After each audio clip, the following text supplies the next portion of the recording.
Fight fans worldwide, whoever you are and wherever you are, thank you for watching. My name is HB, alongside my brother in boxing, Breezy.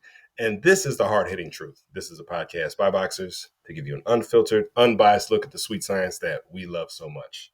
Joining us on the show tonight is Adonis, a young sports broadcaster in the making, and it's the return of the hot take specialist, Devin, an amateur boxer and personal trainer. But before we go any further, please subscribe to us on YouTube if you haven't already. You can also follow us on Facebook and Instagram at thht.boxing. Also, while you're listening, go ahead and give us a thumbs up. Leave some feedback for us in the comments. Most importantly, share this content and tell your friends to tell their friends about the hard-hitting truth. Breezy, my brother, the opening bell, Yes, please. sir. Ding, ding. All right. Devin and Adonis, thank you for joining us. We have a lot to talk about. For everybody that's listening out there, we're going to talk about four things tonight. We're going to talk about Benavidez versus Davis, Munguia versus Rosado, and what we thought about those two spectacular fights that went down this past Saturday. If you guys missed both of those fights, you missed out. And then we're also going to switch gears to talk about Andrade versus Quigley tomorrow night, or depending on where you are in the world. Tomorrow night in the UK on DAZN, tomorrow afternoon in the US, still on DAZN. And then we're going to switch gears one more time to talk about blood, sweat, and tears.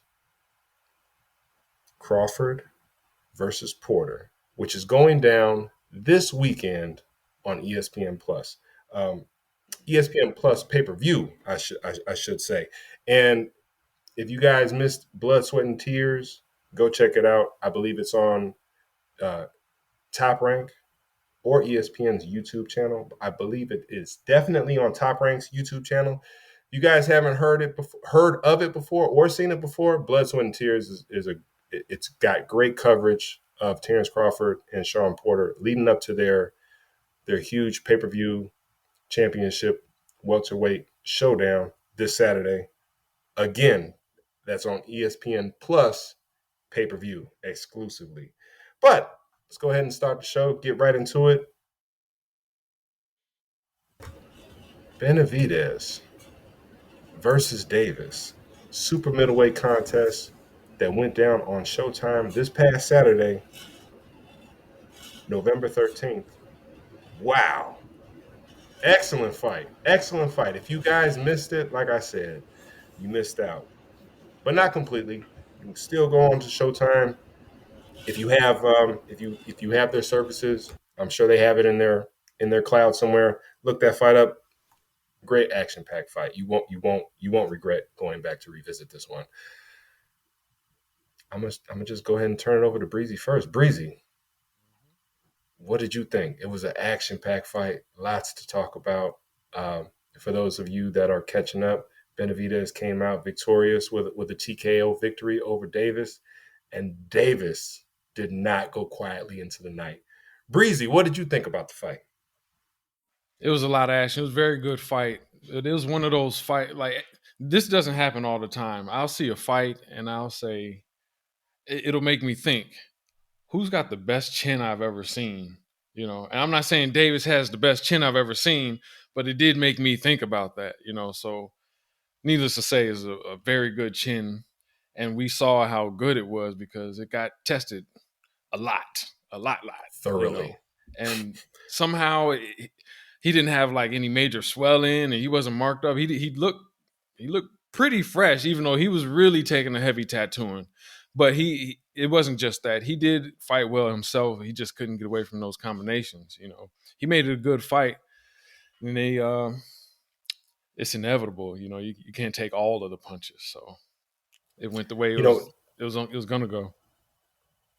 Benavidez does a real good job of switching up his rhythm, and I think that's what kept Davis, off guard all night. Oh yeah. Davis did a great job of bringing the action right back to Benavidez, and there was one point in the middle of the fight where Benavidez landed some heavy shots, and Davis looked like he took a step back and started to cuss Benavidez out and say, "Bring some more." You know what I mean? If you're going to get rid of me, you you got to empty the clip. Yeah. I don't know if that's, obviously I don't know what he said for sure, but man, heated Is that all exchanges you all got? night It's probably before and after that. Yeah, pretty much, Breezy. I mean, for the people that were watching, they got their money's worth. Adonis, what did you think of the fight? Man, it was a great fight, but I got to give a lot of the props to Kyron Davis, man. He took it on short notice, and it was an uphill battle for pretty much the entire time. But credit to him, man. He stayed in there. There were certain points where you could tell his corner was getting very wary about sending him back out there, and he did everything Yeah. they asked. They asked him to throw more punches. He came out that next round, and he really tried to take it to Benavidez. It was just Benavidez was too much of a physical force, especially with all the notice he had, having a full camp going into that fight. It was always just going to be a really hard fight for Kyron Davis to win. But it was an amazing fight. Credit to David Benavidez. He went out there, did what he needed to do. As far as, especially coming off the back of the Canelo fight, really showing that he has some good skills. I will say it was a good performance by David Benavidez, but I don't think it was the stamp that he needed to get Canelo to come back down and really demand that fight. You could see people were giving him props after the fight, but it wasn't like there was this mass call out for him to be the next guy to face Canelo. And, I think that showed in the fight. Davis had a little bit more success than I think a lot of people thought he would, especially coming in on short notice, being the physically smaller guy.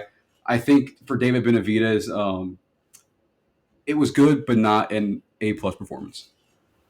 You know what, Adonis, hold that thought, because I'm going to come right back to it. You dropped the C word, so I'm going to circle back, man. I'm going to circle the block on you. Devin, what about you, sir? Do you have a hot take about Benavidez versus Davis, or it wasn't that great to me. Yeah, Benavidez, Benavidez, if I was Canelo and I was watching that fight, I'd be like, this guy said he's going to knock me out. Yeah, all right. Great job, pal. I mean, Kyron Davis won that. He didn't win the fight, but he won the night. Like, the buzz on Twitter and Reddit was more about Davis than it was Benavidez, to be honest. I love watching the post-fight press conferences. Yeah, on Reddit and Twitter. Okay. The buzz was his name was buzzing way more than Benavidez's was, and I was really gutted for Davis because in the post-fight press conference, you could just see he was just worn out both physically and emotionally. And like Adonis said, it was an uphill battle from the jump. He took a fight on short notice, but his heart was huge that whole entire fight, and he probably had an inkling or some type of idea that his corner was probably watching him closely. They might, and I've noticed a lot in fights lately, especially when the cameras cover their corners, they really do whisper into their fighters' ears, so the external microphones that they have in the corners don't catch what they're really saying to them. I bet you at one point his trainer was like, "Hey, man, I'm not going to let you go through this. So you either got to show me something and do exactly what I say, or I'm going to stop the fight." And he did it. But give me a break. Come on. You're trying to beat the undisputed champion of the world, and that's the type of performance that you got. And then you have this pre-fight drama about making weight. Give me a break. Come on, dog. Ooh, okay. Who cares? Okay. Tough crowd in here. All right. Before I circle back and talk about Canelo, also I want to say, Kyron Davis did an outstanding job, especially coming in to fill in for Uzcategui, who failed drug tests leading up to this fight, had some banned substances in his system. I gotta come up with something else for banned substances because it's a mouthful to say sometimes. But anyway, he popped, man. He popped. Uzcategui popped dirty. Adonis, that's why we need you with us. Uzcategui popped dirty.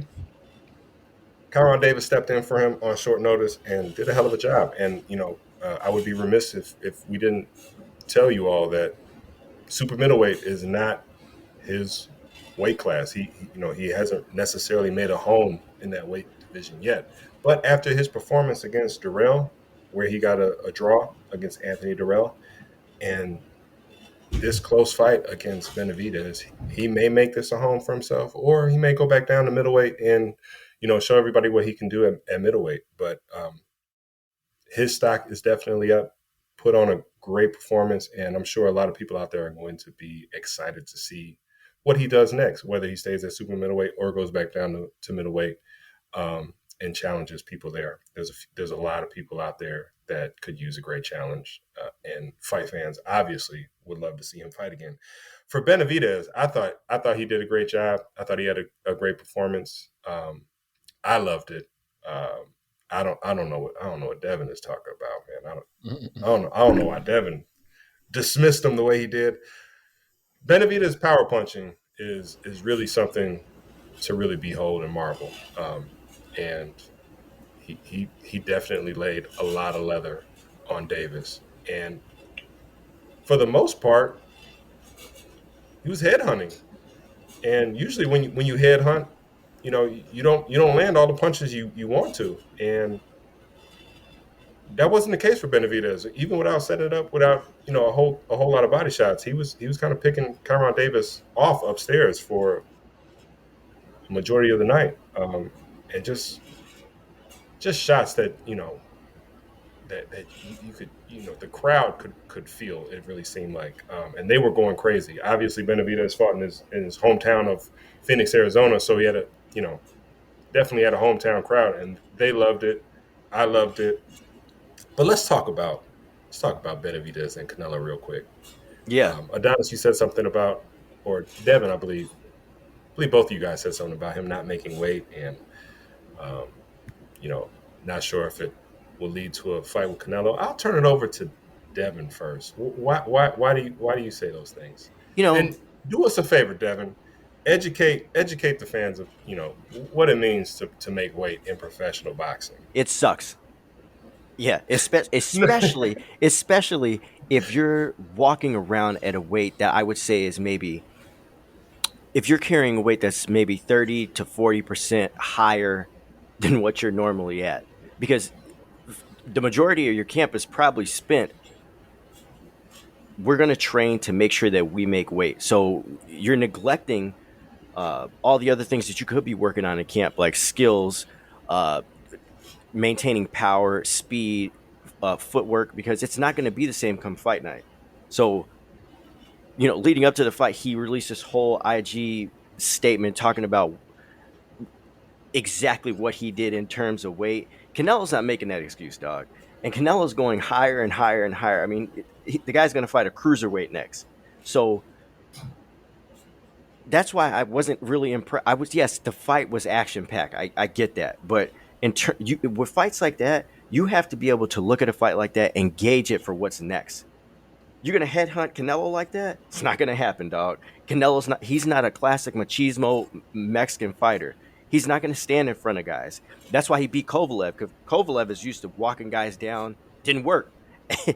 You're going to be hitting air, and then you got to deal with his feints. It's not going to work. So, to me, the outlook on Benavidez has to be on somebody else besides Canelo.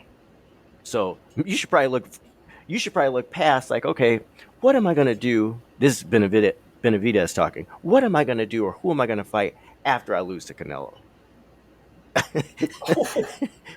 Man, let's be real. Wow. All three of you guys right now, you could say confidently that Benavidez is going to give Canelo a competitive fight. Yeah, I think you know what? I think so. Dev, I'm with you on this one, man. I'll be honest. Oh my god! You say what? So I'm with Dev on this one. I'll be honest, man. Like, this Canelo fight, this whole thing. So he's making this whole thing about him making weight, and technically he didn't have to make 168 because it wasn't a title eliminator, right? And it wasn't a title fight, so he made the weight. But especially coming after past instances that we've had with him, if you want a title shot next, you got to make 168, man. And especially when you have a fight that you can kind of afford to drain yourself with a little bit. He's got all the physical advantages over Kyron Davis. He probably could have, if he wanted to, made that weight. If he's going to stay down at 168, he has to eventually. So I think Benavidez, he didn't do himself a ton of favors this weekend. I think when you look at that fight with Kyron Davis, yeah, like, it was action-packed. But the performance itself, I think you really want to see a statement made, especially when at 168, everybody's calling out Canelo like this, and it's like, okay, but what have you really done to deserve that? You know what I mean? Yeah. And I don't think Benavidez has really made his case that he's undisputably the next guy up for Canelo at 168. You got Charlo out there, who is a bigger name, a bigger money fight for Canelo.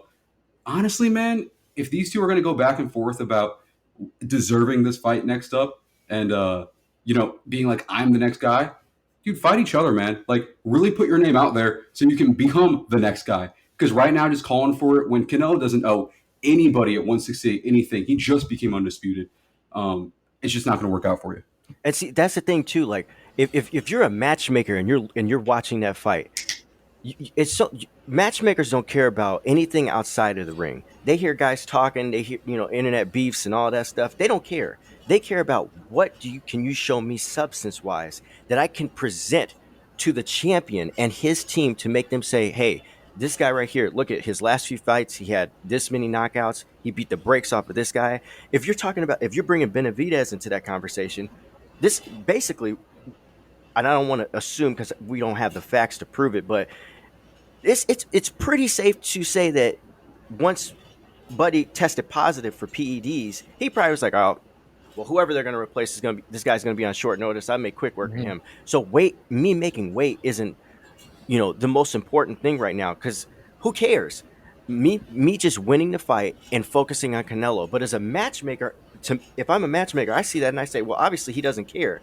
He's not putting in that much effort to outright show me and the other party, in this instance being Canelo, that he's going to be super serious. He's going to take the fight serious, and he's going to knock this guy out. Like, that doesn't help him in any case to want to fight Canelo. Andrade, anybody else, Charlo, they're consistently fighting. They don't have these issues. How does it help Benavidez in terms of wanting to fight Canelo? Well, you know I what? agree. I will say this. In terms of Benavidez's performance and whether or not it'll land him a shot at Canelo, I think him versus Canelo would be a great matchup because you're looking at probably the two best power punchers at 168.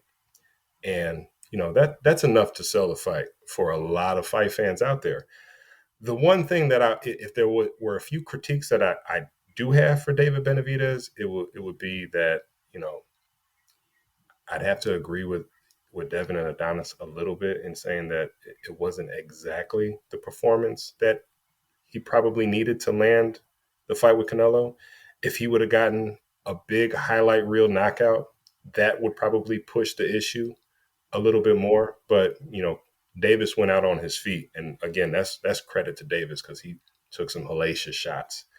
The other thing I would say, one of the things that I was kind of pressing Devin for in trying to explain what making weight is like, in boxing, making weight is an exercise of professionalism. And if you can't make weight consistently, then why would matchmakers and promoters try to build a fight card around you as the main event where you could ruin the whole show by not making weight? If Canelo gives Benavidez the opportunity to become undisputed champion in a fight with him at 168, and Benavidez tips the scales at 169, well, the stakes for undisputed are now off the table, and Canelo would remain undisputed champion, win or lose. And that's not a big cliffhanger for fight fans. The truth is, if Benavidez made weight 100% of the times that he was the champion, he would already have that fight with Canelo because he had the WBC belt, and Canelo got that belt by fighting Callum Smith. The WBC put that vacant belt up for grabs when Canelo fought Callum Smith. If Benavidez never missed weight, he'd have had that belt, and he'd have been able to say, Canelo, if you want it, come get it. It's right here.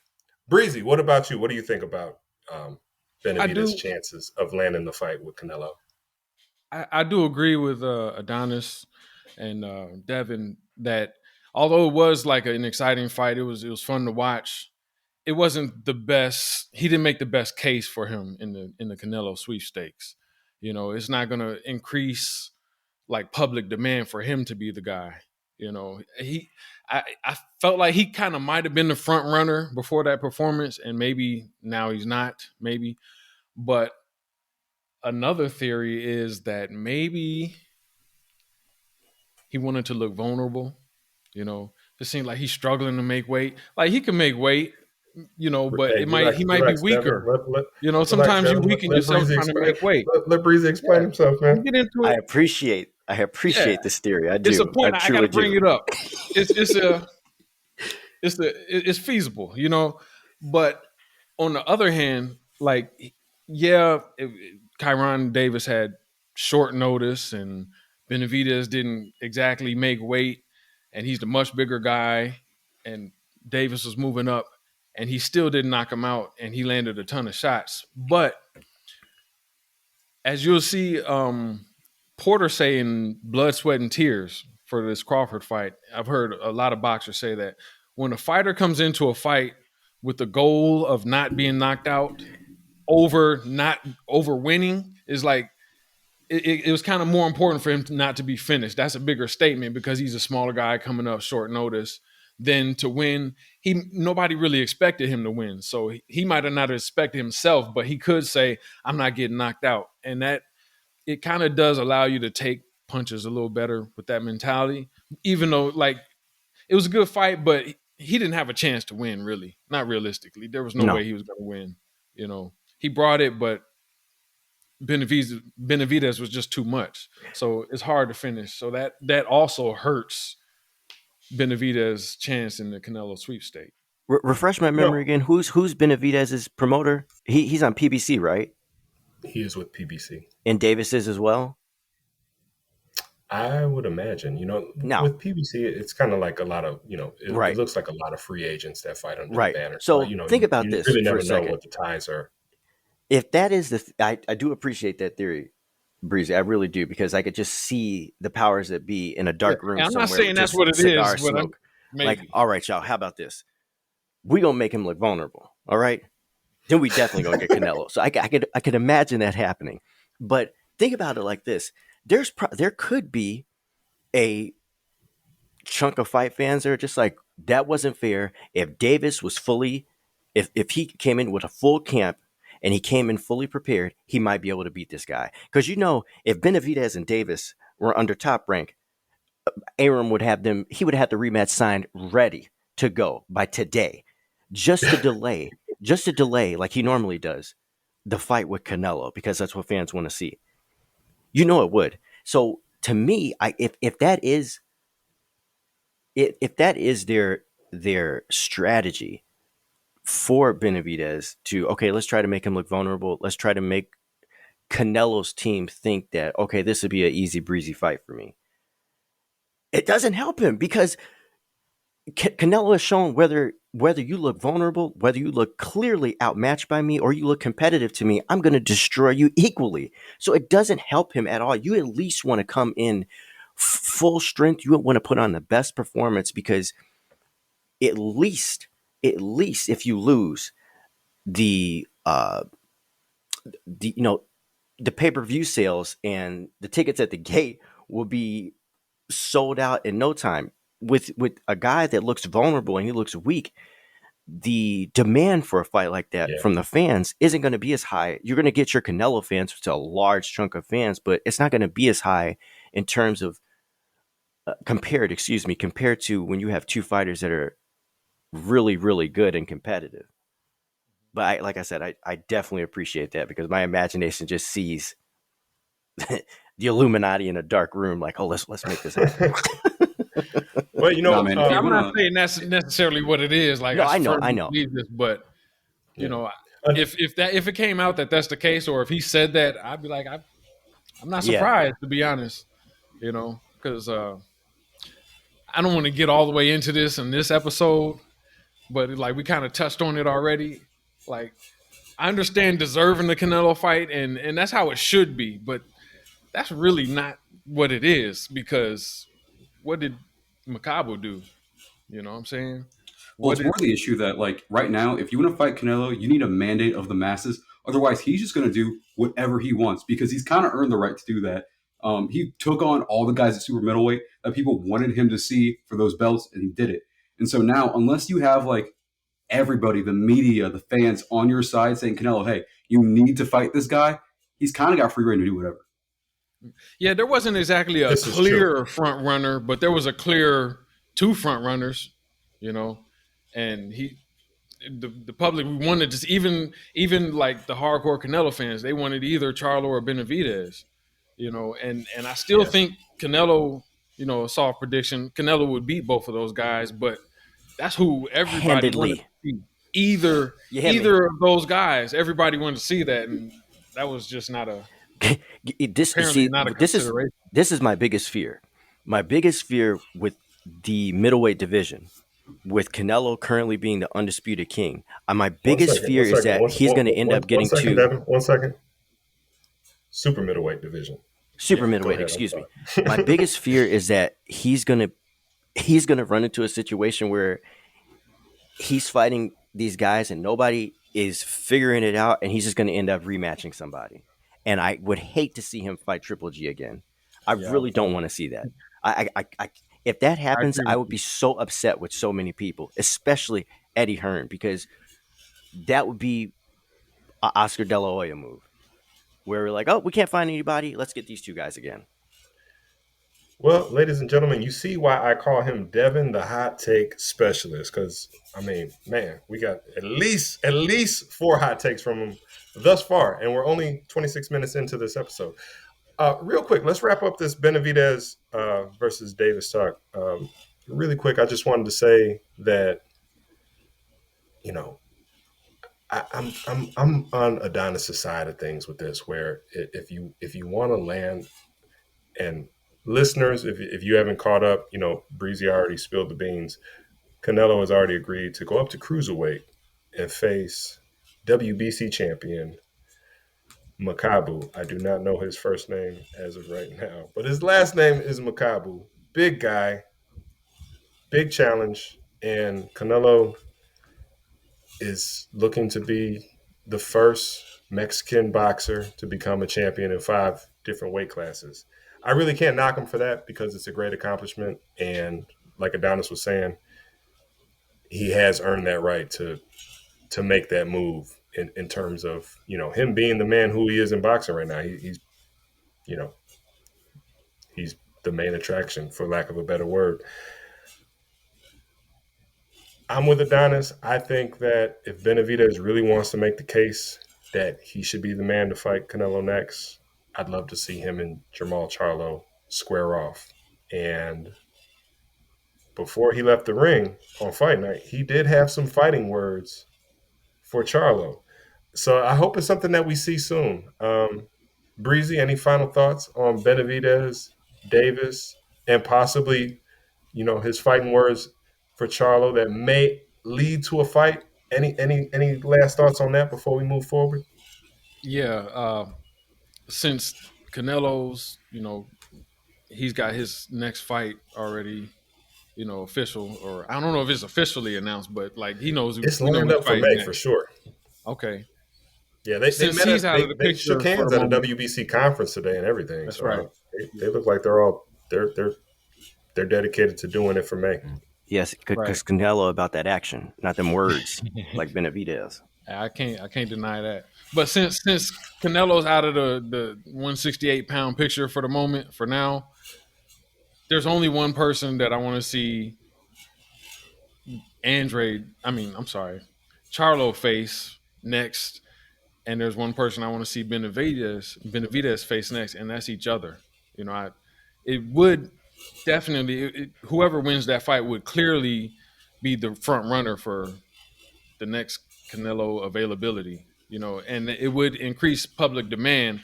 I'm just not so convinced that that's something Canelo cares about, but it would definitely clarify who deserves it the most, more than anybody else. Honestly, I think Canelo will go up there if he's successful in his fight against Makabu. I think he puts that belt on the mantle and goes right back down to 168, or at least goes back down to 175 at light heavyweight and make another run at that division because he already earned a world championship when he defeated Kovalev. So I think that's probably what Canelo will do. But I don't know. I'm not in this camp or anything like that. So it's just my predictions, and we'll see what happens. Do you ever think we'll see Canelo fight at heavyweight? No, we're laughing now, but I'm gonna remember this episode. Man, if he does, we know who will be front row, and that's Mike Tyson for sure. So, ladies and gentlemen, if you have not heard what Benavidez said in his post-fight interview about Jermall Charlo, I beg of you, Google it, find it on YouTube. You won't be disappointed. And once you hear what he said about Charlo, you will want to see that fight next also. Yeah. Moving right along, let's talk about Munguia versus Rosado. Jaime Munguia versus Gabriel Rosado went down this past Saturday on DAZN, and it was a great fight. One hell of an atmosphere. Jaime Munguia is one of Oscar De La Hoya's most promising prospects that he has signed to him right now at Golden Boy Promotions. That was a hell of a fight. Jaime Munguia is from Mexico. Gabriel Rosado is from Philadelphia, but he is Puerto Rican. And so they had a great Mexico versus Puerto Rico standoff. It didn't disappoint. My favorite part of the fight was somewhere in the third round and then also again in the fourth round. Rosado just went ahead and got chippy, and all hell broke loose after that. I remember Rosado pushed Munguia in the third round, and they got a little chippy, and then he did it again in the fourth round, and all hell broke loose. And it was just nonstop back and forth action, combinations, power shots, huge power shots, and a little bit of everything. Some inside action, some outside action, beautiful boxing. Munguia came out victorious, unanimous decision. And, before we talk about the future for Munguia, let's talk about the fight. Devin, what did you think about Munguia versus Rosado? I thought it was a great fight in the epic history of Puerto Rico versus Mexico. I don't agree with the whole call for it to be a fight of the year candidate. Come on, clockwork, give me a break. Never fails. Come on, Devin, give us the hot take. Give us the hot take. Munguia was winning that fight. Like nobody went into the final round like, oh my god, I wonder who won. You think Rosado won? No, nobody said that. Okay, Devin, let me pause you. Let me pause you for a second. Why do you want to tear down Oscar De La Hoya's claims that this was fighting of the year, man? Why do you want to rain on that man's parade like that? Because delusions of grandeur have to be identified and stopped right in their tracks. I get it. Like, oh my god, dog, you want Buddy to be great. I get it. Cool. You don't have any more people left, and you have heat-seeking missile filled with revenge to go after your former homie Canelo. But who cares? It wasn't fight of the year. I will say it was very, very entertaining, because there were spots where Gabe, even though he was getting tagged, there were spots where Gabe caught Munguia a few times. I want to say in the third or the fourth round, he caught Munguia, and Munguia had to put his guard up and just literally just back up into the ropes and gather himself. He didn't quite stumble him, but he made him. I think I know what you're talking about. I want to say that was the sixth round. Good straight right hand from Rosado. Good straight right hand, and then anything that Gabe threw, like any of them big shots, Munguia, I don't want to say he ate them shots, but he took it, stepped back, and threw just hellacious combinations that were just lighting Rosado up. And in fact, it was one part of the fight where I was just like, if you didn't know who these guys' trainers were and you had to guess, I would have guessed that Freddie Roach was Munguia's trainer, because that's a Freddie Roach style of fighting. In and out, punches and bunches, pivot and step out, and then reset. He was doing such a great job of that, and he was doing a good job of taking those punches the power shots that Gabe threw and just giving it right back. But props to Gabe, man, because he got that fight off of that huge knockout of his previous fight. But Yeah. at this point in his career, it's kind of hard to judge. It's kind of hard to hold him to such a high critique, I would say, for Gabe. But Munguia looked good, man, and it wasn't fight of the year. I mean, did that fight give you any type of Wilder Fury 3 vibes? I'll answer for you, no. I hope you're listening, Oscar. We would love your support. Come on the show. Okay. Oh man. Well, Munguia, it was a great performance. To back up what Devin said, if you guys did not see Rosado's last performance, check it out. I would definitely throw that performance in the raffle for knockout of the year by the end of the year. It was a great knockout. The only thing that may stop it from being knockout of the year is it wasn't a high stakes fight. Usually when you get knockout of the year, you'll see a bunch of high stakes fight like Fury Wilder Part 3.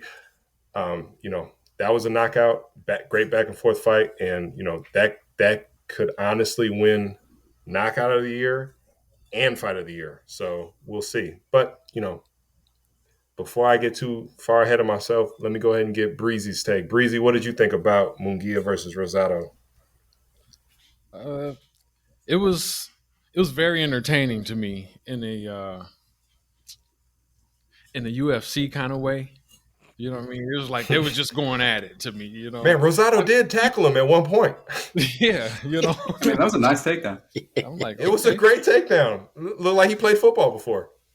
Yeah, but it was a really good fight. But to be honest with you, Rosado did better than I expected him to do. Mm-hmm. Just when I thought he's about to be overwhelmed, he'll land a crazy shot and kind of break the momentum and make the crowd go, ooh, So it was, everybody loves seeing that. But just like I was saying earlier, there's certain he's the classic example of, to me, somebody he's fighting to show his toughness, to show his heart. He's not he can fight. I'm not saying he can't. He could fight, but he's not a great winner. You know what I mean? He always makes it competitive. Do y'all know his record? I think his losses are in the double digits. In the double digits. Yeah. What are we, twins, bro? You gotta buy me a Coke. And 14. 26 and 14 with one draw. And he's fought a lot of the top guys. He's just about all of them, and had great fights with all of them. But he's just not he's not great at winning. You know what I mean? But he'll give anybody a good fight because he will show his heart. But he seems a little bit too willing to show his heart. Showing your heart means you're getting hit. Mm-hmm. So yeah, I think that's his mentality more so than trying to be the best. And it'll make you always in a good fight, but which this was a very good fight. Like I said, he did better than I expected, but I never expected him to win. Well, honestly, Rosado is from Philadelphia, and Philadelphia fighters have a long history of being tough, gritty fighters. In a lot of ways, you could say that Rosado is the real life Rocky Balboa. His win and loss record is not, is not where he would want it to be probably. But, he's been in there with a lot of the best fighters that we see walking around at middleweight and super middleweight today. And just as a testament to how tough he is, despite having the win-loss record that he has, scored a huge upset knockout victory this year that put him in line for this fight. So you got to give him his props for sure. I think if there's any type of criticism or feedback, I'll say constructive criticism. I think Rosado is going to go home, watch this fight, watch the video with or without Freddie Roach, and I think he's going to regret not being first in a lot of the exchanges. Because when he was first, he was very successful, and he was putting Munguia on the back foot. But then when he decided not to be first, Munguia was able to land great body head combinations, either proactively or in response to the big shots that Rosado was landing. So um, I think he'll go back and make some adjustments. And he still wants. I want to say Rosado is 35, Munguia is 25. So it's kind of the other storyline of this fight is the young up and coming prospect against a tried and true veteran in the sport. And I think Rosado will see that film and still know that there's improvements to be made, and he still has time to become a world champion, even though the sand is running out of the hourglass a little bit. Adonis, what about you? What was your take on the fight? Yeah, man, great performance by Jaime Munguia. That's what you really want to see out of a young prospect. He's right up there for a title shot now. I thought it was just he showed some great composure, even when Rosado was able to get off first. His responses were just fantastic. When you come back with that many punches, when somebody's out there looking for that one big punch every single round, Rosado just couldn't keep up. And credit to him, he tried. He kept hurting him. He kept stinging him. But at 25 years old, being able to just cover up like that, it's they call it quarterback mentality. You get hit, forget about the last play, come out and do another great touchdown. And that's what Jaime Munguia was doing all night long. That's a good point. I think when you look at this fight, Rosado, he has a ton of heart, man. But like Dev was saying, it wasn't necessarily close at pretty much any point in the fight. He stung Munguia, but at no point were you like, dang, man, like, is he really going to get him out of there, or is he really up on these scorecards? So yeah, fight of the year, probably not, but a great fight that you can be entertained by, yeah, for sure. I will say this. I will say that Rosado landed some punches where you thought he was turning the tide of the fight, but it just didn't happen because Munguia was able to respond with great composure and then come back and show his ability and what he could do. So the rounds were close in terms of competitiveness, but in terms of scoring, when Rosado would land a great punch or several great punches, Munguia did a great job of coming back, and he probably secured a lot of the rounds. And that's why it was a unanimous decision victory. Moving forward a little bit, what do you guys think is next for Munguia? Or a better, more pointed question is, who do you want to see him face next? And I'll turn it over to Breezy first. That's a good question. The 160, 168 scene is changed a lot in the past couple of weeks. I might have had a different answer a couple of weeks ago, but right now, well, Munguia is at 160, so let's keep it at 160. The reason why I bring 168 in there is because I said like Charlo's at 160, but I want to see him face Benavidez at 168, which makes me want to see Munguia versus either Triple G or Andrade. I actually prefer Andrade, and maybe that could be a fight where either Munguia or Andrade can really kind of separate themselves from the pack. Because 160, it's got some fighters in there. It's a good division, but you can get ahead with a win like over either of those guys. So that's what I would like to see. Adonis, what about you? What do you think is? What do you think is next for Munguia? Do you think he? What do you think? Yeah, I mean, honestly, yeah, I would say before this whole stuff at 168 happened, I would have said Charlo. But now, especially because the timing lines up so well, Andrade's got to get a fight where he can really showcase who he is. And I think at this point, Jaime Munguia is probably going to be that guy that he's going to have the best chance to do that against. I think that's a real competitive fight, to be honest with you. But, man, poor Andrade, man, he just can't. He's one of those guys who he can't get people to care about his fights, man. And that's not a knock on him. It's just, it's the way it is. And if he wants to get into like a fight where we go, hey, man, this is going to be real exciting. This guy's got a real good shot. It's going to be real competitive. Jaime Munguia is the guy to go for right now. Yeah. It's a good take. Devin, do you have a hot take? What's up? I don't know. Tell us how you feel. I don't know. I think it's between three guys. It's Charlo, Andrade, or if I'm talking strictly for his next fight, it might be Chris Eubank Jr. because I just checked the rankings. Chris Eubank Jr. is ranked about 3 or 4 spots ahead of him, give or take what you know what site it is that's ranking it.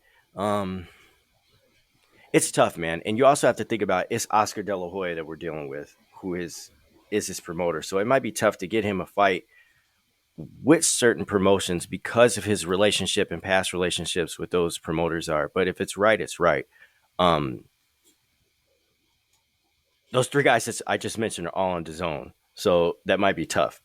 But the one thing that you cannot deny, regardless of whatever happens with who he fights next, you can't deny this. He is next, man. I'm not sure if he's going to be talented. able to be a champion or challenge for like an undisputed champion. I heard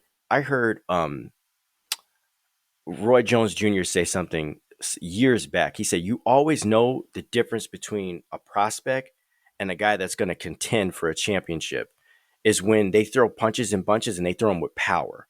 And he does exactly that. Because, there's guys that, regardless of whatever the weight class is, they'll throw a combination and it touches their opponent up, but it doesn't really do anything. Like, they're just touching them up and they're scoring. Munguia touches people up and he touches them, dog. Like, he makes them feel it in their body. Like, that right there is just showing you how talented he is and how next level he is in terms of where he should be in the names he should be surrounded with. That's why I've said Chris Eubank Jr. because Chris Eubank Jr. does that same thing. He throws punches and bunches. He throws them with power, but he exhibits a little bit of Amir Khan in that sense sometimes. So who knows? But if it's Andrade, I am front row ready. Let's specialist. go. I think I'm gonna keep it a buck. I think Munguia he might put it on Andrade. I don't know. That's a fight I won't bet on. I would love to see that. I'm gonna go ahead and make this unanimous with the panel. I would love to see Munguia versus Andrade next, and it's a perfect segue because the next subject is Demetrius Andrade. He fights tomorrow night in the UK. He's fighting Jason Quigley, man. Put some respect on guy. my Quigley, man. Yeah. Jesus, hot take. Calm down. So, Demetrius Andrade versus Jason Quigley, main event for DAZN tomorrow night in the UK, which is tomorrow afternoon in the United States. Good fight, and it's a great fight card. It's one thing I love about DAZN is with it being an app dedicated to fights, they show the whole card, the entire card. They'll show 4-rounders and 6-rounders if need be. They show the whole card, and for people who love boxing like we do, the more the merrier. So it's a great day. Thank you, DAZN. Thank you. If you're doing an app like that and you don't have to cut away from anything else on your network, do it like DAZN is doing it. More boxing for boxing lovers. That's one thing I really, really love about DAZN. So they have a great card tomorrow, and it's headlined by Demetrius Andrade. He's taking on Jason Quigley, and Quigley's probably most notable win would be, I want to say, a split decision victory over Shane Mosley Jr. in recent history. Let's talk about this fight a little bit. Actually, I don't know. I don't know if it's really needed. Let's really talk about Demetrius Andrade. And I know this is one of Breezy's fighters. We don't need to do predictions. We could do it right now. Is anybody picking Jason Quigley? No. And that's not a knock on Quigley. I'll give him a shot. I think it's going to be a competitive fight, to be honest with you guys. But, I don't know about that. We'll have to see. We'll see. Knockout round 5, Andrade. Let me ask: Do you guys think Andrade will stop Quigley? Man, he needs to. Because at this point, I love Andrade. Don't get me wrong, man, but he's got to do something to make people care. He's really got to put himself out. I mean, and unfortunately, that's the way it is these days.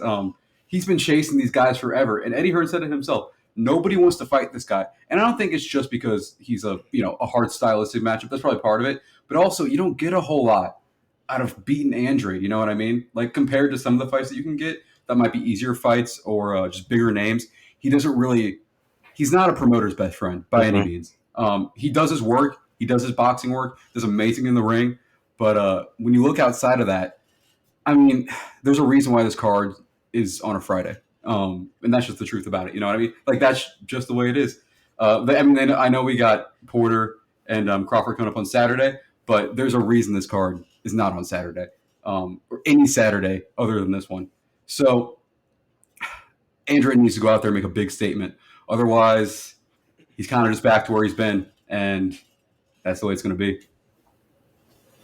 I agree with that. That's the hard-hitting truth, ladies and gentlemen. That was the best take of the night. That was incredible.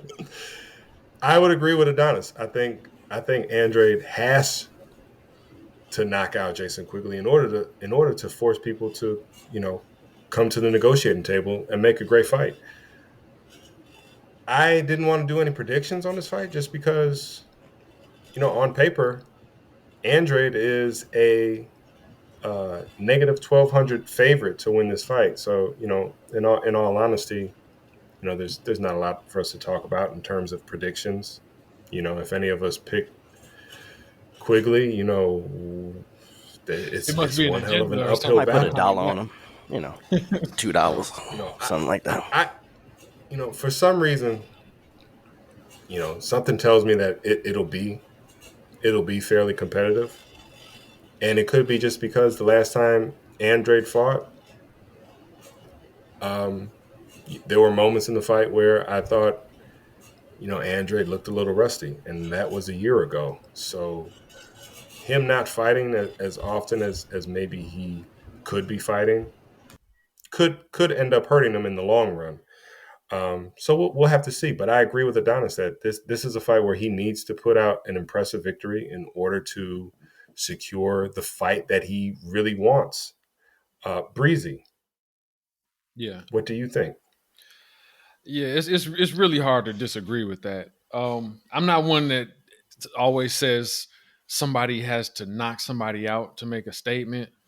But in the case of Andrade right now, this isn't a step up fight. This isn't going to answer some questions that we don't have, that it's not going to answer questions that we have. You know what I mean? It's just another guy. It's not a step forward exactly. It's just another fight. I'm not trying to take any credit from Quigley, but you're calling out Canelo. You need more, demand for you to fight, for anybody to see you fight, because it's not there the way it should be. I mean, he's doing, like you said, he's doing his job, but he's got to do something else to make it work, to be honest. I'm going to pause you for 1 second, Breezy, so hold your thought. I'm going to pause just because you said the magic word, Canelo. And Andrade's been chasing a fight with Canelo for the longest time. Everybody has heard the soundbite of Andrade interrupting Canelo's press conference after he defeated Billy Joe Saunders. He's chasing that fight. He's not going to get it without an impressive performance against an impressive opponent. And if he doesn't, we all just talked about Munguia Andrade versus Munguia being possibly the next big fight at middleweight. And if he doesn't get an impressive victory tomorrow night, Andrade may not go into that fight as the betting favorite. So I think he does have to do something impressive. But I'm sorry. I'll unpause you, Breezy. Back to you, sir. All right. Now, I understand I might get some backlash for this, and not many people will agree with me, but I think Andrade is, honestly, this might not be the hard-hitting truth, but it's my hard-hitting honesty, Is this Breezy's hot take? Yes, this is. Exactly that.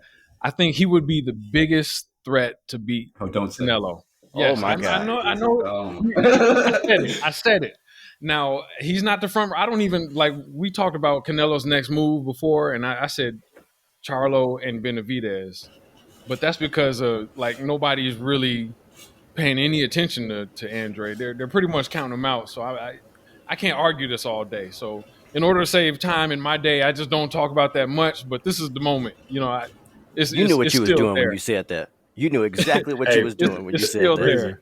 Yeah, Breezy, but you're my brother in boxing, and I love you, but there comes a time where we have to go our separate ways, bro.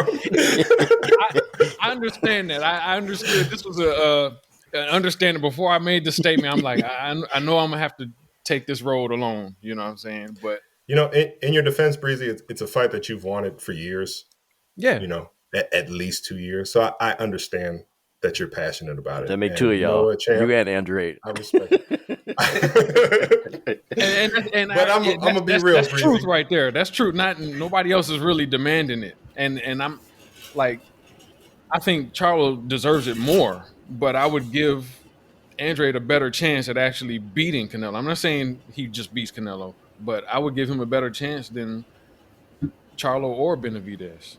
But nobody's really. It's not going to happen because he's very high risk and very low reward, and that's in boxing. That it just don't work That's out true. like that. You got to do something to make No, it doesn't. It's like reward higher. it's like Luis Ortiz at heavyweight. He for years he was high risk, low reward because he wasn't a world champion, and it kind of halted his progress, or at least slowed it down quite a bit. Luis Ortiz, by the way, news just broke that he will be facing Charles Martin January 1st, New Year's Day, 2022. So be on the lookout for that. But back to Demetrius Andrade. The reason I got to give you some pushback, Breezy, on him fighting Canelo is just because I don't even see. First and foremost, Canelo's not in his weight class anymore. Let's state that. Canelo's at 168.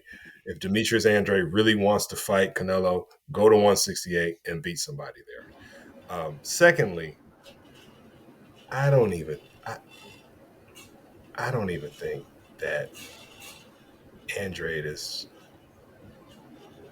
I mean, I just don't think he's the guy at middleweight, and I just don't see it. It's just something that he's going to have to show me. You know what I mean? And the clock is ticking there. But Devin brought up Chris Eubank, and I if they made that fight between Eubank and Andrade, I wouldn't be too quick to pick Andrade. I think it's a close fight. I wouldn't be too quick to pick Eubank Jr. either, but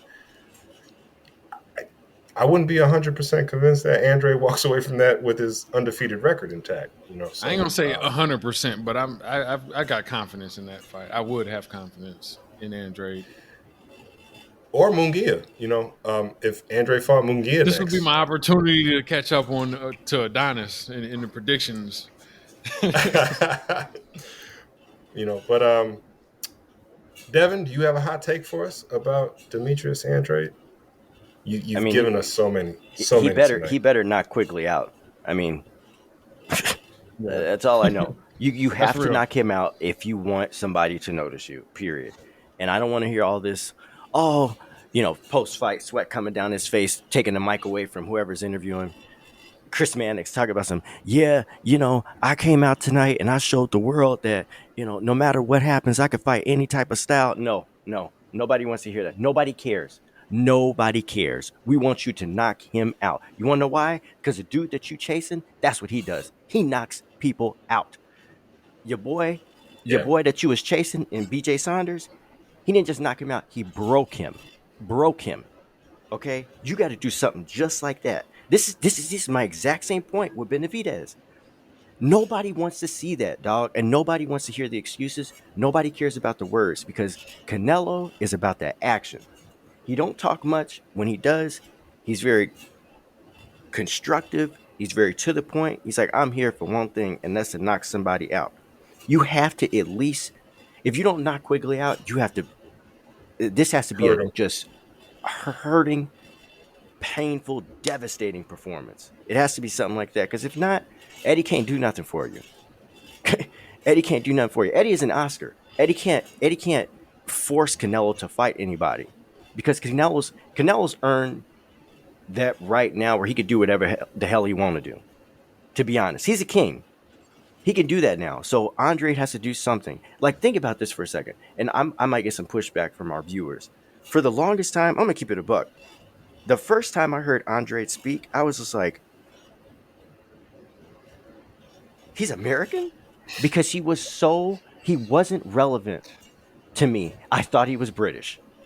I'm telling you the honest truth. I thought he was Man, British because how did you mistake that heavy East Coast Rhode Island? Their accent is more similar to Boston. no, I'm saying I How never did you heard him mistake speak. that? I never heard him speak. So because he's so irrelevant in Okay. terms of, like, marketability, somebody noticing him, I was just like, oh, okay, this guy looks good. Okay, I got you there. Hey, I follow you. I gotta say this though. I'm just gonna ask a question.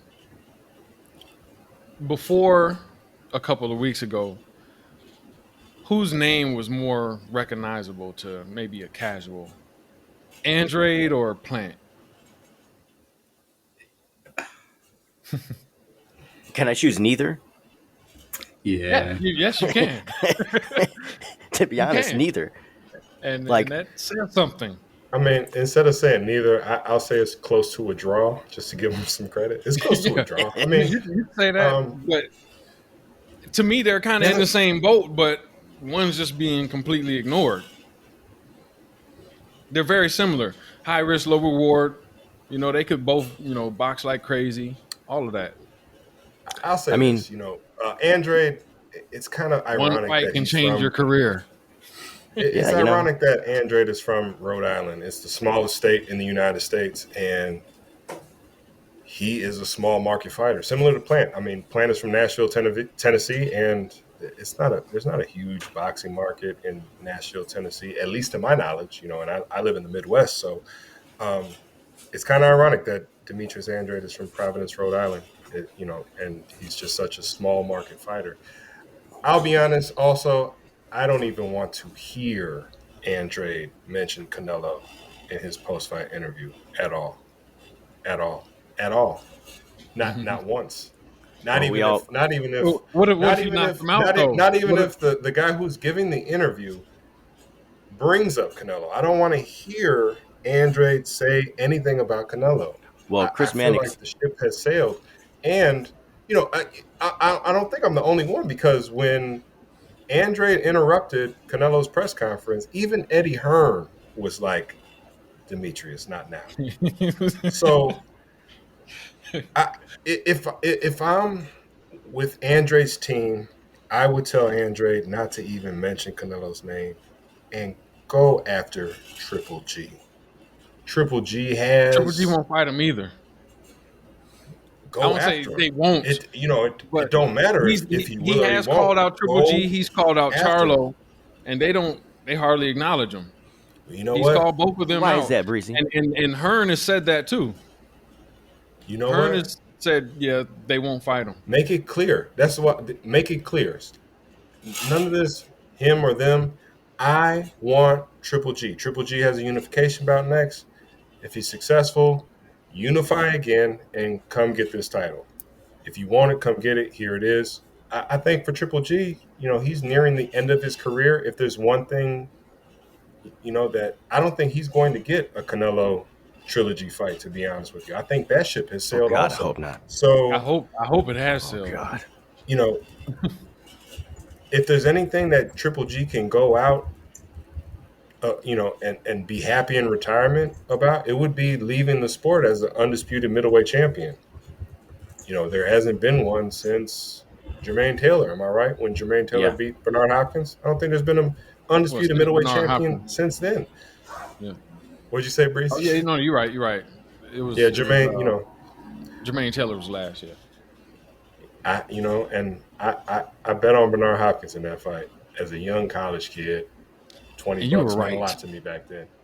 I feel like I was right. That's one of the things in boxing that I'll still argue about to this day. But I'm getting sidetracked.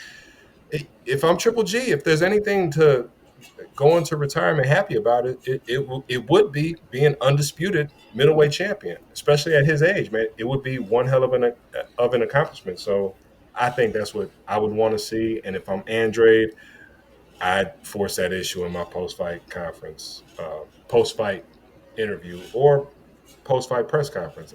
I'd campaign for Triple G. I think that's the move. I agree. Let's go ahead and move forward. Crawford versus Porter.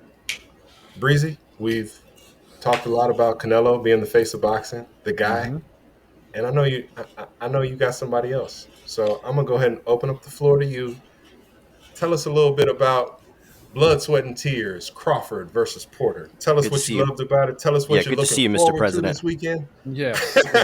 Yes, again, listeners, if you guys don't know, Breezy is the self-proclaimed president of the Bud Crawford fan club. He has his own slogan, which is BOE, Bud over everybody. Tell us why you feel that way, Breezy. I think he's the most versatile, most complete fighter. You can see I'm excited about talking, because this is the first fight he's had since we've been doing the show. So Yeah. I can make some predictions. I can do all that, and you'll see what I'm talking about. I think in this case, I think it's a very slim chance that I'll be wrong, but you'll see. Time will tell all this, and you'll get there. I think a few I'm after. gonna say Slim Shady on that one, bro. Yeah, we'll see. It's a great fight. Hey, listen,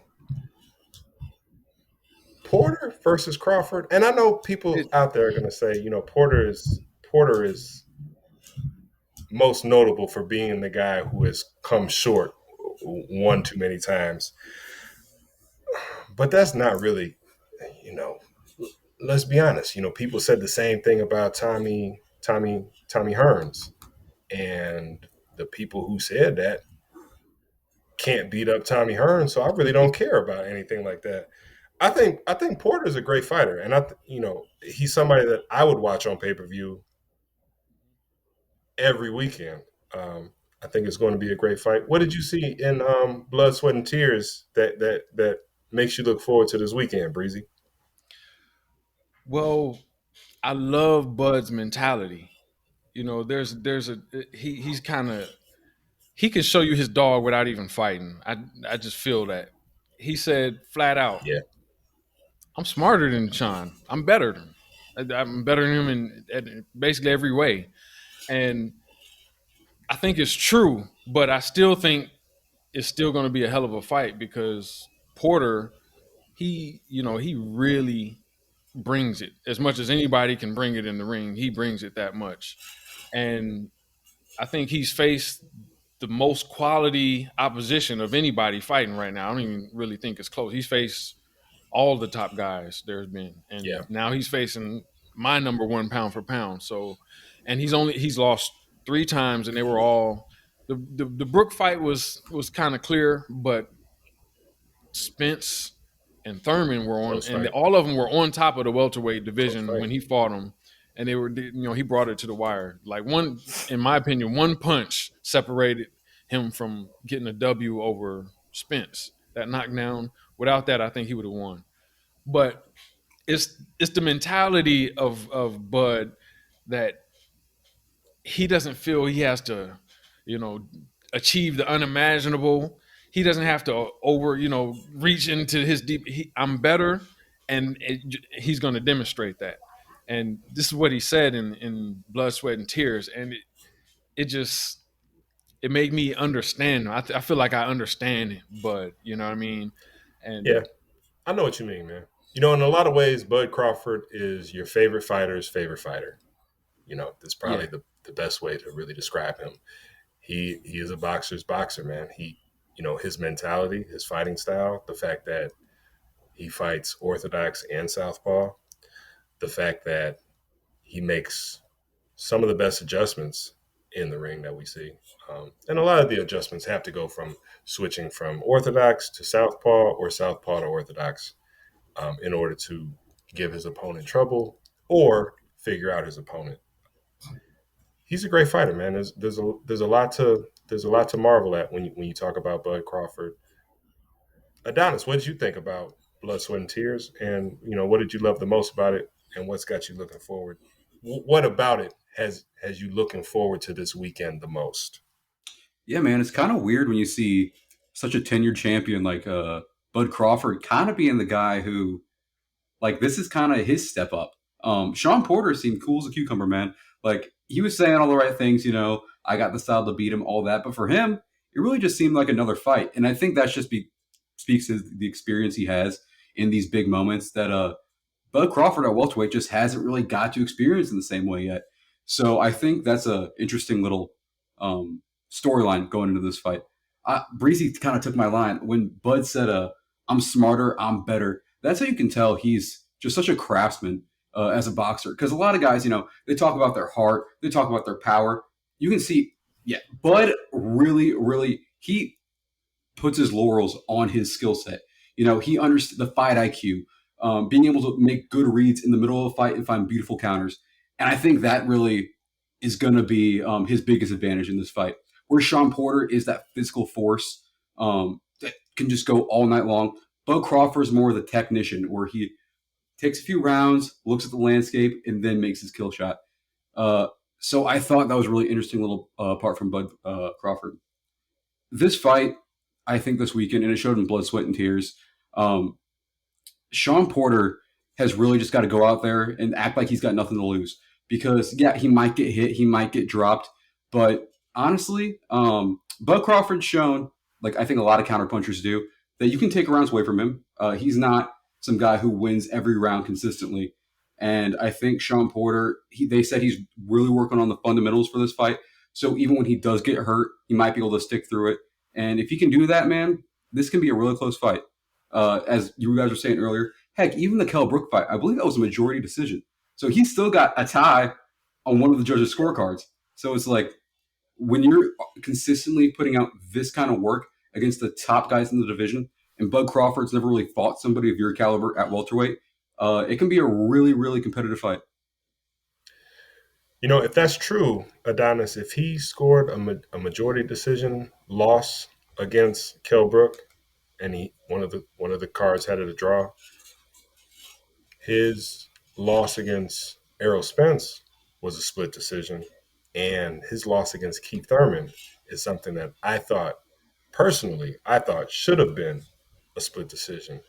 And even with it not being a split decision, he visibly hurt Keith Thurman to the body towards in the latter part of the fight. So it was super competitive, lots of back and forth action. Sean Porter is that guy who, even if he loses, similar to the way Kyron Davis did this past weekend, even if he loses, he represents himself very well and gives the fight fans, all their money's worth. Devin, you got any hot takes for us about Blood, Sweat, and Tears? What's happening? I don't know if I have any hot takes, man, but I really enjoy the section of the show where they went into detail about Sean and his father's relationship. I've always been a big. Devin, I have a hot take when it comes to that, but you first, sir. Go ahead. I do too. Yeah, I've always been a big, like, maybe it's because how I was raised, and like how I raise my boys, I'm very big on just like step back, like let them figure it out, and I'll be here to just guide them, not control them. And for the longest time, I have had constructive criticism about, like, Kenny Porter, Danny Garcia's dad, and other fighters who have their fathers as their cornermen. And it kind of revealed a lot to me, and I was happy to hear, not happy to hear, but I was relieved to hear that Sean had he had times in his life where he gave his father a lot of pushback, and he was very like, "Yo, man, I got this. Like, you're not getting in there for me. I can do it. Like, if you want to get in there, you can. You're more than welcome to." But And I also enjoyed, especially as an amateur fighter, I really enjoy the show documenting both fighters' uh, amateur backgrounds. And I loved how Bud talked a lot about, he said something that a lot of amateur fighters have said in the past about, like, when in terms of them fighting in world championships and wanting to go to the Olympics. And a lot of times they don't go to the Olympics because of politics. He talked about the fight where he was fighting, I forgot who the gentleman's name was, Talking about but Bud, yeah, when Bud was fighting an amateur fight. that was against Saddam Ali, the one that Yeah. they showcased there, and he lost. And Bud talked about, like, like, how do I go into this fight winning by 10 points, because back then that was when amateur boxing was scored on just a single Point system. point per hit system.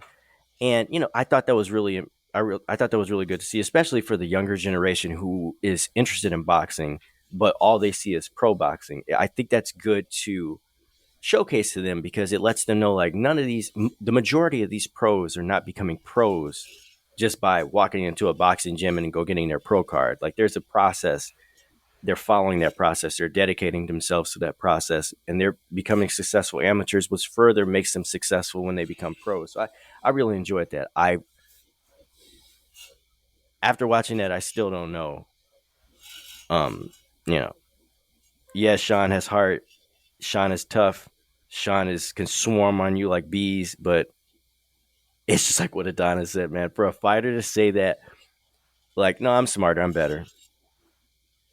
And it's like you hear so many fighters, they'll be in training camp screaming that rah rah BS.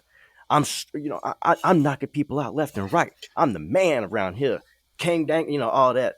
And then they get into the fight, and it's like, yeah, I had to show my skills, and it was just, that's how the fight went. And Terrence isn't like that. Bud isn't like that. Like, he knows. I like that about Bud. He doesn't have to talk about power and speed, because he knows his and fundamental skills it's gonna strengthen his power and speed. Give me a break. If I could interject for a second, he said I'm smarter than Sean, et cetera, so forth, and really drove that point home. And he's on, what is it, 7 consecutive knockouts? He's on a knockout streak and doesn't even really talk about his power. And I like that about Bud. He's the type of guy that says, I don't have to talk about my power. I'd rather show you than talk about it. So I like that about Bud. One of the things that, my hot take, Devin, is the fact that most people are talking about Bud's temperament, his mood, and how he can be kind of an imposing figure in the welterweight division. But what about Porter, man? When you look at him with his dad, and you look at how they go back and forth, Porter is like a glutton for punishment, man. He's like a masochist. To endure that every day in training camp with your dad, who you love to death. Obviously, they have a great relationship, but man, I think Porter, psychologically, he's got an edge that a lot of people, I think, overlook. And when it comes down to the amateur boxing that was showcased, I'm with you, Devin. I like the fact that they showcase that, because, like you said, a lot of people come into the gym and they want to be the next Floyd Mayweather, not knowing how many amateur fights Floyd Mayweather won and just how good of an amateur career he had. After watching the first episode of Blood, Sweat, and Tears, I went and looked at both of these guys' amateur record. Do you guys see some of the names that are on Sean's amateur resume? And they showed that Danny Jacobs fight in there, man. And I was like, he fighting Bud right now. Danny Jacobs compared to that, man, it's a big boy, man. And Sean, I mean, the physical force that he is, he took the fight from him. Adonis, are you ready for this? Yes. You ready for this? I was going to say. You already know? You know where I'm going? He beat Usyk in the amateurs. Sean Porter beat Usyk. Usyk just beat Anthony Joshua in September. Sean Porter beat Usyk in the amateurs. I don't know why you had to Let me tell you something, man. Sean Porter, like I said, he's a boxer that gets a ton of credit, but doesn't get doesn't get all the credit he deserves because Yeah, he has 3 losses, even though they're notable losses and they're close fights to notable opponents. He kind of gets looked over, unfortunately, because sometimes fight fans could just be so kind of fickle. Like Yeah, yeah. perfect you word. lose one fight, and they're like, well, whatever, on to the next. And it's like, well, this guy is going to fight again. You do know that, don't you? It's like nobody's going to take one loss and retire, but Adonis, did I get your take on Blood, Sweat, and Tears? Yes, sir. Yes, sir. I I did. did I have did. a hot take on that. Okay. Okay. That's where I needed to go next. Breezy, the floor is Yeah, yours. Devin. He mentioned he started talking about the father son relationship between Sean and his father. Um, I believe strongly that the Porter that lost to Brooke, he's not as good as the Porter today. Like I think he's gotten a lot better, Yeah, and I think absolutely. a lot of that I can attribute to his father. I can't think of his first name, but Kenny. Kenny. Kenny Yeah, that's Porter. right, Kenny Porter. Hmm. Um, but at the same time, like they demonstrated in Blood, Sweat, or they showed in Blood, Sweat, and Tears, I think there's a little bit of ego going on with his father, at least Oh, right for now. sure, man. Yeah, I was being nice saying a little bit, but there's definitely some ego going on. And I don't think that part is necessarily going to help uh, Sean be more effective in the fight. Like the reason why I think he's better than when he faced Brooke is because he was like overly aggressive. He kind of smothered his own punches. Now he Yeah, can take a step back. I think probably has the most underrated jab in boxing. It's fast, it's solid, it's very stiff. He's not, he's not a huge puncher, but he's not somebody you just want to be taking his punches. He will run you over. Um, so he does have a lot of boxing skills, and I give Kenny Porter a lot of that credit. But I think, like he said to him, if you do what you want to do, you will not succeed. I don't think that's a great thing to say to a fighter because their identity is one of their advantages. His identity yeah, is true. pressure and all that. You gotta mold it and shape it to what it needs to be more effective. But you don't want to just scrap everything a fighter is and then say this is what you be. You Yeah, lose something there. But you know what? yeah. You got to Like give more that's it. affirmations than that. I would agree with Yeah, that. that's to me that's important, and I feel like Yeah, the the the contingency to what you said, Breezy, from the section of people who would be against that argument. They would say that, well, we don't know Kenny and Sean's relationship. We don't know what Sean reacts to. And like in the episode, he said that he was like, "So y'all see that, but I know what gets him going. I know what gets him ready." Apparently, you don't always know that because your son just said that he's had falling out. He's had moments of falling out with you. So it it's easy to assume, and it's safe to assume that not everything you saying is working. Like Michael Moore said that years after he was done training with Teddy Alice, he was like, all that rah rah stuff, excuse me, all that rah rah stuff, that didn't always work in between rounds. And I bet you in the gym, he probably told Teddy, like, yo, just talk boxing to me.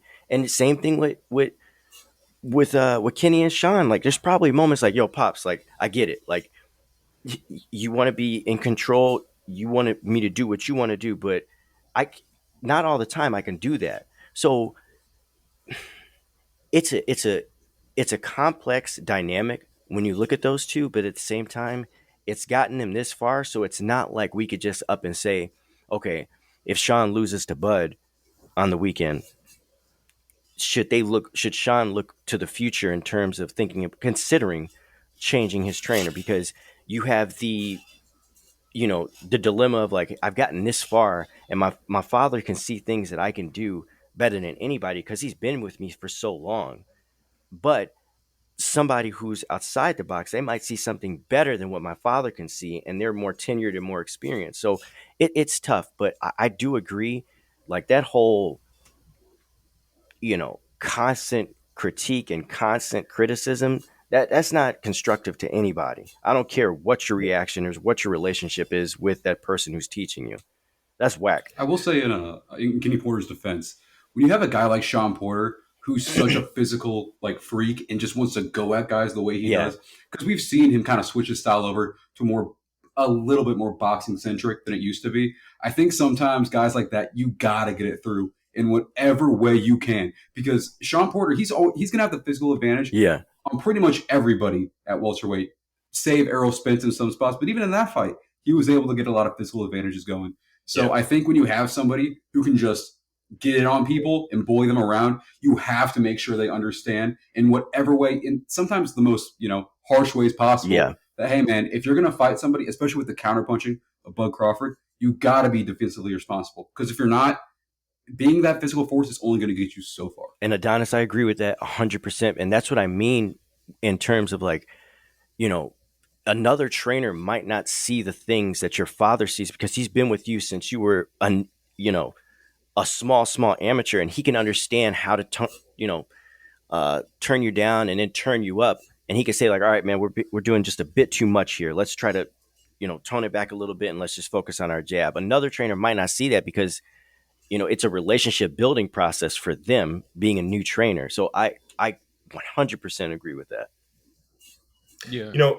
I agree with you guys too. Kenny, harsh is definitely a great word to describe Kenny. In terms of what you were saying, Devin, with kind of comparisons to Teddy Atlas, I'll go ahead and give some pushback on that because Kenny is Sean's dad. So, he gets a little, when you're the father of a boxer, it's your job to make sure that your son doesn't get hurt too. That's one thing that's on your conscience. So that's one thing that probably puts Kenny into overdrive.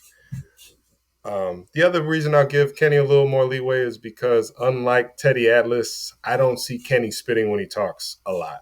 So Teddy Atlas, man, if I was his fighter and he was training me, I'd be like, Teddy, one more time, man. One more time, bro. One more time. I talked a little bit about, we all talked about Kenny Porter and his relationship with his son. I love some of the father-son trainer boxer combinations in the sport, but we didn't talk about Terrence and his mother. And if you guys don't know the story, go check it out. There is some documentary footage, kind of chronicling the story of Bud and his mother, Deborah. Check it out. It's something that you could write a movie about, and it would be a much better movie than Southpaw with Jake Gyllenhaal. Oh my God. What a dump. And hey, no more hot takes, Devin. If you look at the dynamic that Bud has with his mother and the dynamic that Showtime Sean has with his dad, I got one thing to tell you, ladies and gentlemen. We got one hell of a fight on our hands this weekend. I think it's going to be a war. And the other reason I think this is going to be a war is what we've learned from Blood, Sweat, and Tears. These guys know each other well. Mm-hmm. They go back a long ways. And when you go back a long ways with somebody, you know things about them. You know things about their fighting style. It'll be easier for you to figure them out in the ring on fight night, and the action heats up a lot sooner rather than later. This is going to be a great fight, ladies and gentlemen. 50-50. Anybody could pull off the victory, even though Bud is clearly favored. It's a 50-50 fight. It's going to be competitive. There's going to be some back and forth action. Or is that not the case, Breezy? No, I got to check in with the president over here. Is that not the case? I think Porter, he will have his moments. Like, I firmly, we'll have our predictions episode. But you know who my guy is. You know what I'm saying? But I love Porter, and I think he's good enough he's good. He's not just some guy that in the meantime that he'll fight until we see hopefully the Spence fight happen. But I think Porter is good enough to show another wrinkle of Bud's game, like the level he's truly at, and he's also good enough to maybe convince a couple more people that he might be the number one guy in the sport, depending on how he handles Porter. I think Porter's good enough to for him to strengthen his argument for the number one spot. I think you're right for sure. No matter what, Breezy. No matter who wins this fight, I'm gonna tell you guys right now. No matter who wins this fight, I think the only thing I would be wrong about is if this fight wasn't close and competitive. This is going to be a great fight. I think we got a war on our hands coming this Saturday. So. Like I said, these guys know each other very well. Maybe early. And there's a lot of similarities between these guys. Both have great amateur boxing backgrounds. Both have an interesting family dynamic, to say the least. They both have great personalities, inside and outside the ring. And again, I'm gonna say it again. They know each other well. This is a fight that I think will heat up soon, and it's something that won't disappoint. Let's go ahead and wrap this up. Like Breezy said, the next time you guys hear from us, we'll do our predictions on Bud versus Porter. But let's go ahead and go around the horn. Devin, hot take specialist. Any final remarks you want to leave us with?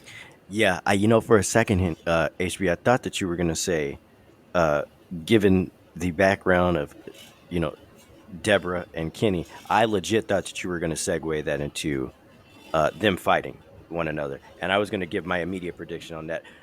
Mama Bud Crawford would take Kenny Porter in 2 rounds. Guaranteed. Barbecue chicken, you hear me?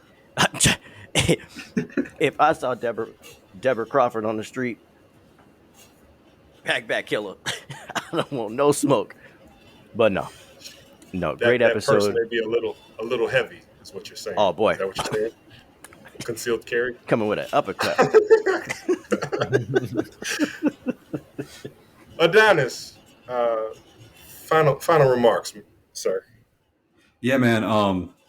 If you can watch the DAZN card tomorrow, watch it, because Andre needs it. Andre needs it real bad. And I think if you got nothing going on your middle of your Friday, man, just turn it on.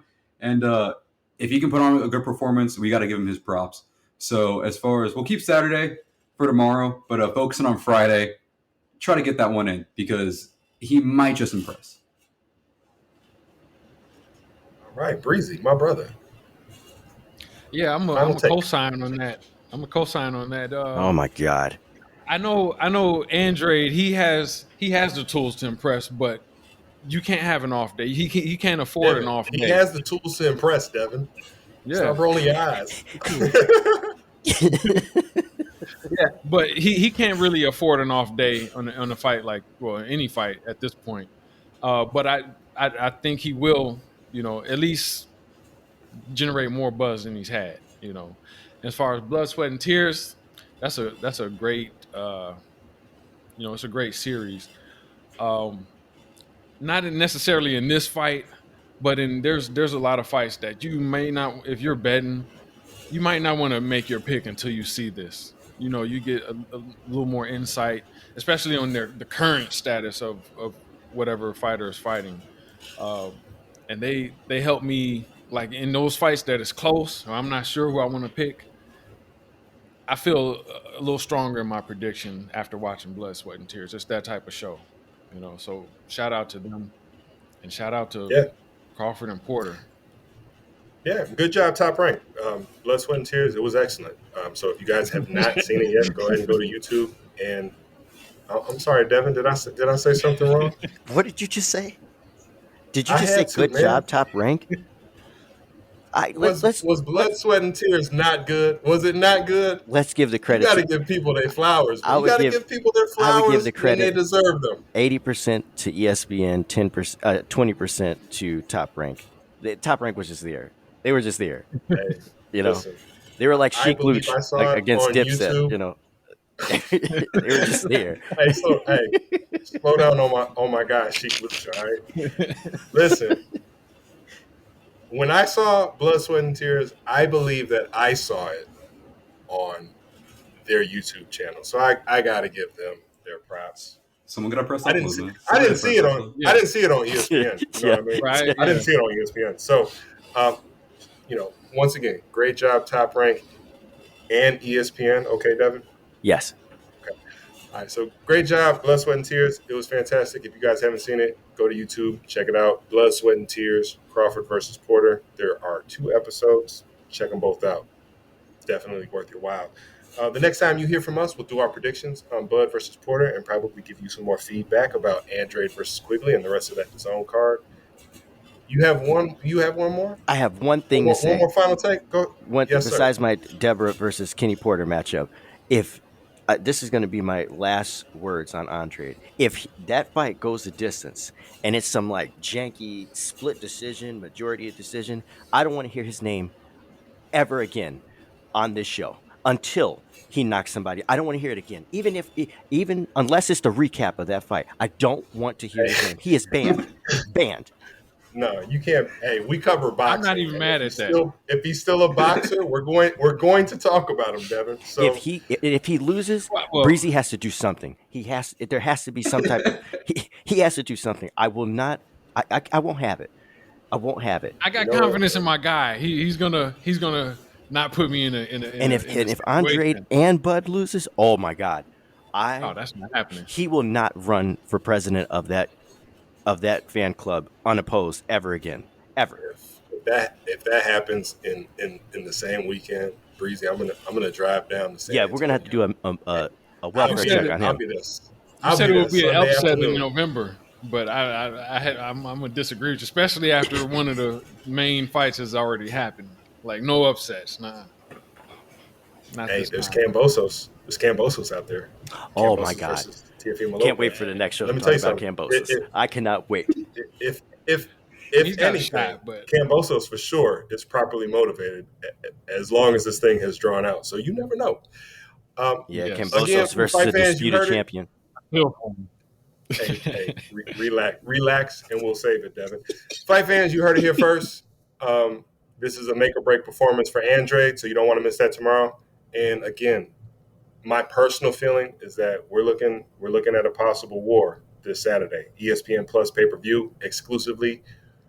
Terrence Bud Crawford versus Sean Porter. Again, next time you see us, we'll do our predictions. I want to take this time to thank Devin, the hot take specialist, and Adonis for joining me and Breezy tonight. My name is HB, alongside my brother Breezy. This is the Hard Hitting Truth. Thank you guys for watching and listening. If you have not hit subscribe yet, hit it. If you haven't hit that thumbs up button yet, hit it. Leave us hit the like button in the comments. Any and all inquiries, please contact us at thhht.boxing@gmail. And until next time, roll with the punches and protect yourself at all times. Breezy, what happened to peace? Peace. There it is. There it is.